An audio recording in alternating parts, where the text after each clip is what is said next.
Hey mes Pixous, ici le Phoenix. Aujourd'hui, retour sur le tome 28 de Vinland Saga.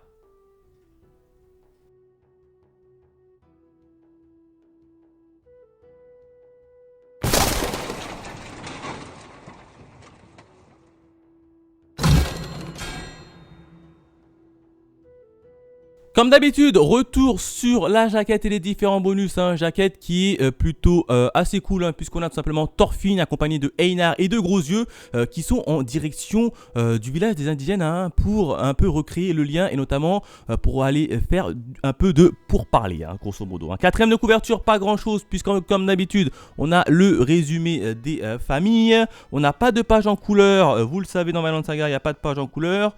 Et derrière, on a quand même la présentation des différents personnages principaux avec une petite carte pour nous rappeler un peu qui sont les différents personnages, et ça franchement ça fait quand même plaisir. Donc voilà ce que je pouvais dire en termes de bonus de jaquette. Maintenant on s'attaque directement à la partie review. Alors exceptionnellement au niveau de ce tome là, je ne veux pas faire la review comme d'habitude où je retrace un peu les événements de manière chronologique, mais je veux tout simplement revenir sur 3 points assez importants dans l'œuvre sans pour autant le faire de manière chronologique. Le premier point, j'ai envie de l'intituler l'arrivée de la peste. Je vous avais dit dans le tome précédent que à mon avis la maladie qui arrivait c'était forcément la peste, puisque quand il nous dit qu'il y a une maladie inconnue et qu'on voit une espèce de rongeur, une espèce de rat ou bien une espèce de surmulot comme il faut les appeler maintenant, là tu dis à mon avis c'est la peste. Et ben c'est confirmé, c'est la peste. Clairement la peste a fait son arrivée officiellement dans le tome 28 et là on va voir un peu le regard de la peste par rapport à deux hommes. Le premier homme c'est bien évidemment Knut. On va avoir un peu de nouvelles de Knut puisque ça fait longtemps quand même qu'on n'avait pas vu Knut. Là Knut on va le revoir. Lui aussi, il va être touché par cette maladie qui est inconnue, qui est la peste.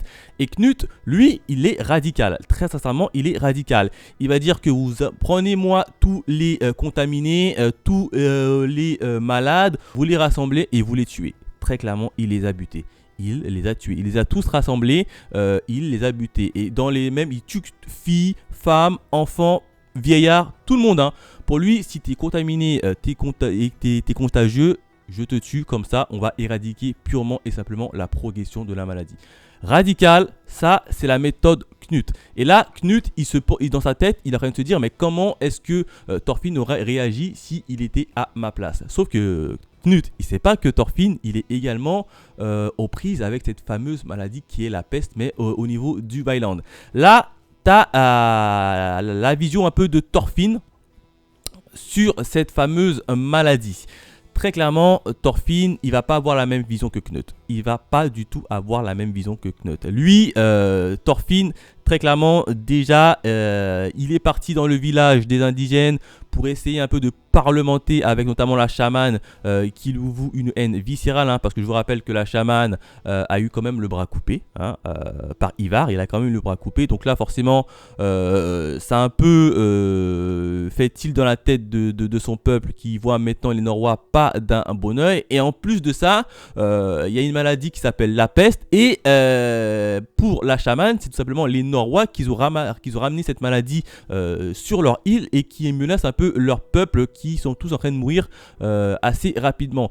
Donc là tu vois, c'est assez délicat pour Thorfinn. Et puis là très clairement t'as la chamane qui lui demande de se barrer de leur île. Thorfinn dans un premier temps il ne veut pas, il refuse.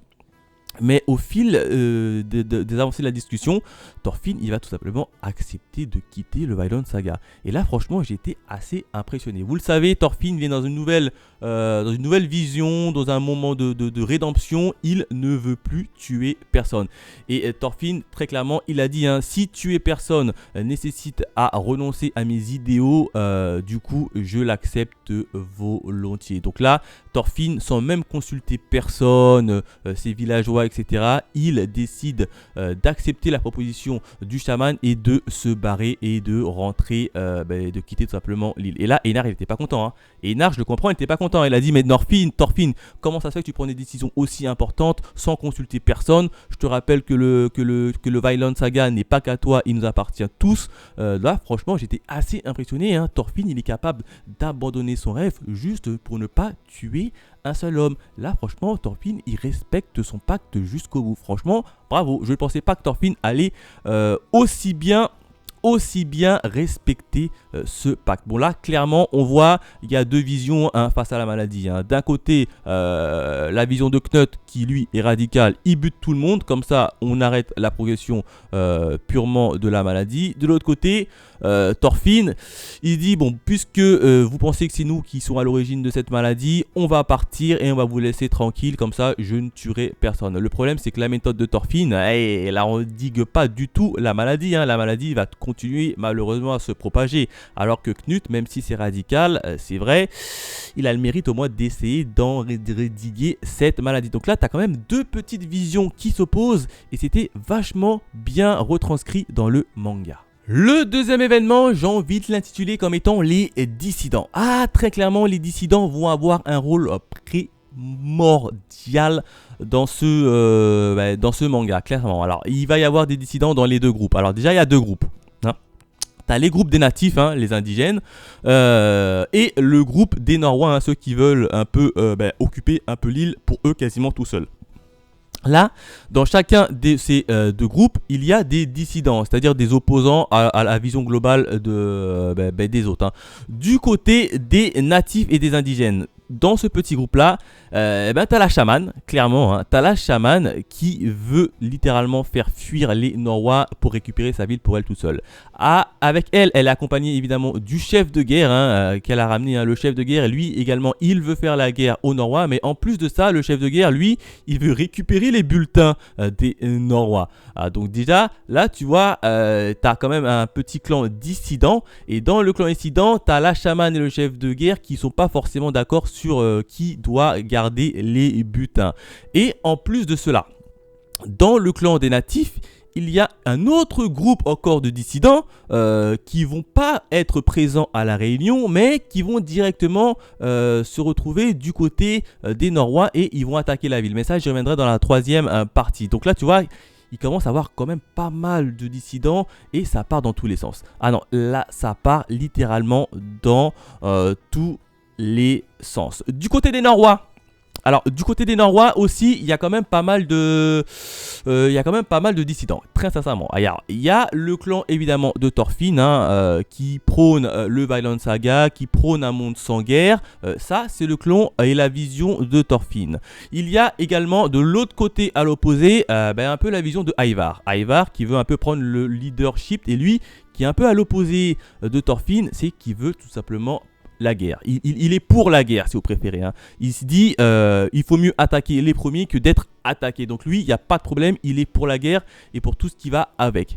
Et au milieu, tu as un autre clan qui est un peu mis au milieu et prôné par Hild. Alors Hild pour l'instant elle est toute seule dedans. Clairement elle est toute seule dedans. Hild elle prône tout simplement qu'il faut un peu des deux grosso modo, un peu faire la guerre mais je suis aussi pour un monde de paix. Donc grosso modo je vais résumer, il va y avoir trois visions au niveau des Norrois. Tu as la vision de Thorfinn qui prône un monde sans guerre, mais ça va être assez compliqué parce qu'aujourd'hui avoir un monde sans guerre et de ne pas tuer, c'est pas forcément assez simple à mettre en œuvre. De l'autre côté, tu as la partie de Ivar qui lui prône un monde de guerre, qui dit il doit y avoir la guerre et il faut mieux attaquer les premiers que d'être attaqué en second. Et au milieu, une troisième voie va s'ouvrir, portée par Hild, qui va un peu prendre des deux, à la fois du côté de Ivar et à la fois du côté de Thorfinn. Elle est pour un monde sans guerre. Donc elle prend un peu de Thorfinn. Elle est pour un monde sans guerre, mais justement pour arriver et maintenir ce monde sans guerre, elle est prête à tuer. Là où Thorfinn n'est pas prêt à tuer, Hild est prêt à tuer, mais est prêt à tuer uniquement les têtes pensantes, c'est-à-dire le chaman et évidemment Ivar qu'elle considère comme étant les instigateurs de cette fameuse guerre. Donc là, il y a une troisième voie qui s'ouvre et là, tu vois quand même que Hild a un peu le même raisonnement que Knut. Knut, lui, il est pour un monde de paix, sauf qu'il va le faire avec la guerre. Un peu comme dans Kingdom et le roi Essay, qui veut unifier la Chine, mais le fait au moyen de la guerre. Donc tu vois, Hild, elle est un peu dans ce cas-là. Donc là, il y a clairement 3 visions. Alors, on ne sait pas pour le moment quelle vision va gagner, mais on apprend qu'au fil du manga, la lecture du manga, que ce n'est pas la vision de Thorfinn qui va gagner, puisque Thorfinn, lui, a tout simplement accepté de se retirer. Clairement, il a accepté de se retirer de l'île pour éviter justement qu'il tue des personnes et qui, comme ça, il respecte son pacte. Donc là, il reste pour le moment la vision de Hild qui est toujours en chasse. Hild qui est toujours en chasse. Je vous rappelle que Hild a essayé de tuer Ivar. Thorfinn l'a stoppé. Et là, Hild, elle se retrouve maintenant aux prises, en plein prise avec le chaman. Alors, je vous rappelle que Hild, elle est cachée un peu dans la forêt. Elle guette une occasion magnifique pour essayer de tirer sur le chaman. Elle avait une occasion également de tuer le chaman, mais au même moment, t'as Thorfinn qui se ramène avec Einar et Grosyeux pour essayer de parlementer. Donc, du coup, ça a un peu fait échouer son plan. En plus de ça, tu commences à voir Thorfinn qui commence à s'échapper, puisque Thorfinn est pris également pour cible et pris en chasse par les indigènes. Donc là, clairement, Thorfinn, il est obligé de se défendre. Il y a pas de, il est obligé. T'as quand même des indigènes qui lui tirent des flèches dessus. Là, Thorfinn, il est obligé de se défendre, sauf qu'il va se défendre sans pour autant tuer ses adversaires. Encore une fois, Thorfinn, il est dans une démarche de rédemption et il arrive plutôt bien pour l'instant à maîtriser. Mais je sens qu'au fur et à mesure de l'avancée du combat, Thorfinn, il n'arrive plus vraiment à respecter ce petit pack là. Au départ, il voulait pas se battre. Là, il a commencé à se battre et à se défendre sans pour autant tuer. Et bientôt, à mon avis, ça va partir. À un moment donné, Thorfinn n'aura pas le choix que de buter les indigènes. Et ce qui va se passer justement après dans le manga, ça va être une dinguerie sans nom. Le troisième événement, j'ai envie de l'intituler comme étant la ligne rouge. Sincèrement, il y a une ligne rouge qui va être officiellement franchie. Ah là, ça va partir littéralement en cacahuète. Je vous rappelle que Gudrid, la femme de Thorfinn, est enceinte. On l'avait oublié, mais elle était enceinte, je crois, depuis le tome 24. Même moi, j'avais franchement oublié. Évidemment, l'accouchement arrive. Elle va finir par accoucher et elle va commencer à mettre bas chez elle. Le problème, c'est que pendant ce moment-là, Thorfinn, il est aux prises avec les indigènes qui essayent de le tuer. Donc déjà, il y a ça. Et par la même occasion, tu as le fameux groupe des dissidents du côté des natifs et des indigènes. Le fameux groupe des natifs, des indigènes que je vous avais dit qu'on allait les retrouver du côté des Norrois. Et ben eux, ils vont se faufiler dans le village norrois et ils sont tout simplement à la recherche de la fameuse épée. Parce qu'ils ont un peu entendu l'exploit que cette fameuse épée a fait, c'est-à-dire qu'elle est capable de trancher net n'importe quel objet, n'importe quel humain. Et ils veulent tout simplement s'accaparer cette fameuse épée, l'objet de tout les convoitises. Là, très clairement, ils vont aller dans une maison et ils vont aller dans la maison voisine à celle de Thorfinn où il y a Gudrid, sa femme, qui est en train d'accoucher.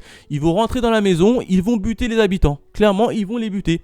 Ils vont buter le mari, ils vont buter la femme et ils vont demander où se trouve l'épée. Ils en ont marre d'attendre la réponse parce qu'en plus de ça, il y a la barrière de la langue, ils ne se comprennent pas forcément. Ils vont foutre le feu à la baraque et à la maison voisine de Gudrid.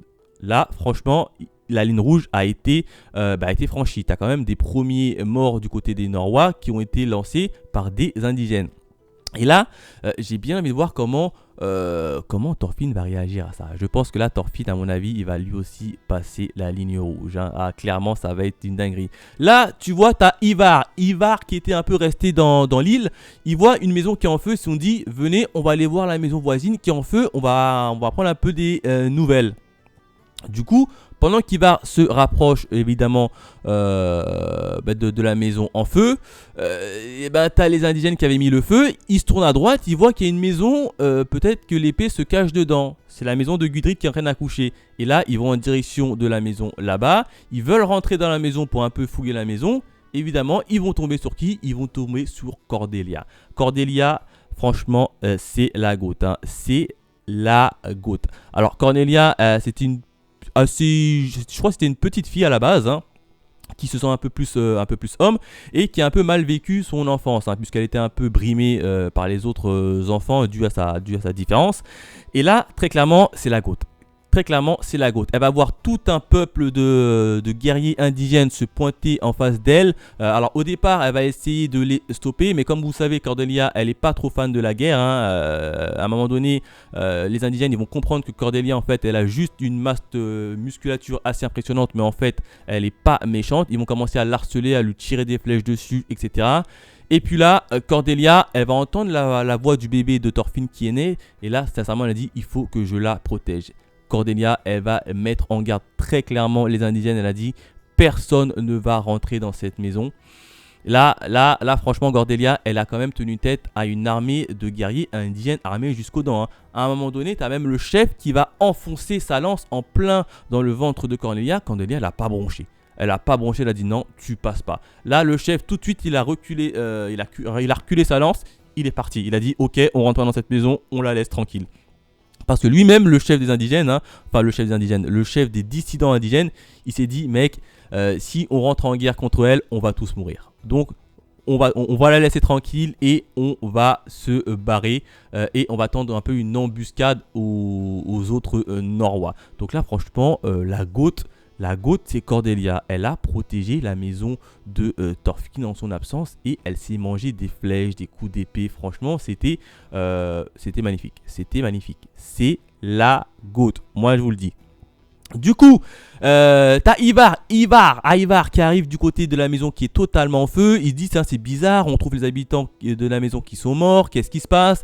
Et là, très clairement, t'as une pluie de flèches qui commence à s'abattre sur eux. Ah, clairement, le groupe d'Ivar est tombé dans une embuscade qui a été mise en place par les indigènes. Comme quoi, les indigènes, ils sont capables de mettre en place des attaques un peu coordonnées. Ils ont mis en place tout simplement un piège magnifique. Ils les ont attirés, les Norrois, devant la maison qui est en feu. En plus de ça, c'était en pleine nuit, donc ils étaient bien visibles. Ils les ont bombardés de flèches et tout le groupe d'Ivar, ils se sont pris les flèches. Oh là là là là. T'as même Ivar qui est coincé en dessous de son compatriote qui a essayé de le protéger. T'as le chef des dissidents qui arrive, qui ramasse l'épée. Il dit voilà, c'est ça que je cherchais. C'est l'épée que je cherchais. Et avec cette épée, t'as Ivar qui se relève. Il prend une hache, il dit rends-moi cette épée. Et là, le chef des indigènes, il coupe la main droite de Ivar. C'est magnifique. Le Paraël est magnifique. Très clairement, l'épée qui est source de tout, qui est source de tout conflit. C'est pour ça que Thorfinn, justement, avait interdit toute arme sur le Vinland Saga. L'épée qui a permis aux chamans d'avoir du grain à son moulin pour ordonner la guerre face aux Norrois. Et ben, cette même épée qui a coupé la main au chaman, et bien cette même épée coupe la main de Ivar. Et c'est paradoxal puisque qui a coupé la main du chaman, c'est tout simplement Ivar. Et là, Ivar se voit également être amputé de son bras droit. En plus de ça, c'est le même bras de son bras droit par la même épée à l'origine de tout. Donc là, franchement, c'était juste magnifique. Là, Ivar, il a plus de bras et t'as le chef des indigènes qui est en train de clamer justement leur victoire. Donc voilà comment se termine le manga. Voilà ce que je pouvais dire sur le tome 28 de Vinland Saga. Encore une fois, une magnifique lecture, puisque tu vois très clairement qu'au fur et à mesure de l'avancée du manga, ça part en cacahuète. Là, tu as plusieurs visions. Est-ce qu'il faut un pays sans guerre ou est-ce qu'il faut justement la guerre pour un peu garder justement ce pays dans de bonnes conditions? Et au milieu, tu as elle qui prône un peu les deux visions, à la fois un monde sans guerre, mais pour ça, on doit utiliser la guerre à bon escient quand il le faut. Donc là, tu vois, il y a quand même plusieurs chemins, plusieurs visions qui sont retranscrits dans le manga et franchement, c'est assez cool. Et quand on sait que la source de tout ça, c'est une épée. La source de tout ce mal-là, c'est une épée qui a été amplifiée malheureusement par la maladie, la peste, qui a fait, je vous le rappelle, son arrivée dans ce tome 6. J'ai vraiment envie d'en apprendre un peu plus et hâte de lire le tome 20. 9. Voilà ce que je pouvais dire. Une petite note, franchement je lui mets 5 sur 5 en termes d'étoiles parce que Vinland Saga, ce tome 28, j'ai pris beaucoup de plaisir à lire et là franchement c'est magnifique. C'est juste magnifique. J'ai plus de mots. Je n'ai plus de mots. Donc je conclue là. Allez, bye mes Phoenixous.